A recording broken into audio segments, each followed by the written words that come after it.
అసమానత్వం, ఆర్థిక, సామాజిక, రాజకీయ అసమానత్వం వీటన్నిటి మధ్యన అశాంతితో ఇబ్బంది పడుతున్నటువంటి పరిస్థితుల్లో తిరిగి మరొక్కసారి కాంగ్రెస్ పార్టీ మూల సిద్ధాంతాలైనటువంటి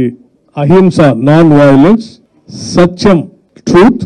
అండ్ ఈ మూడు ప్రాథమిక మూల సిద్ధాంతాలతో మరొకసారి శ్రీ మల్లికార్జున్ ఖర్గే గారు అఖిల భారత కాంగ్రెస్ కమిటీ అధ్యక్షులు, అట్లాగే లోక్సభలో ప్రతిపక్ష నాయకులు శ్రీ రాహుల్ గాంధీ గారు ఆనాటి నెహ్రూ గారి స్ఫూర్తితో మరొకసారి ప్రపంచానికి ఎప్పుడు సమస్యలు ఉత్పన్నమైన కాంగ్రెస్ పార్టీ అతిపెద్ద రాజకీయ పార్టీగా, అతిపెద్ద ప్రజాస్వామ్య దేశంలో ఉన్న రాజకీయ పార్టీగా ఈ ప్రపంచానికి దిశా నిర్దేశం చేసేటువంటి కార్యక్రమానికి నాంది పలికి ఈ భారత్ సమ్మిట్ ని కాంగ్రెస్ ప్రభుత్వం,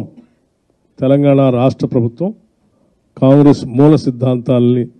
ఆలోచన బేస్గా చేసుకొని ఈ భారత్ సమ్మిట్ ని ఏర్పాటు చేయడం జరిగింది. సో ఈరోజు పెద్ద ఎత్తున ఈ భారత్ సమ్మిట్ కి ప్రపంచవ్యాప్తంగా ప్రగతిశీల భావాలు కలిగినటువంటి వాళ్ళు, శాంతి కాముకులు, గ్లోబల్ జస్టిస్ జరగాలని కోరుకున్నటువంటి వాళ్ళు, అసమానతలు లేనటువంటి సమాజాన్ని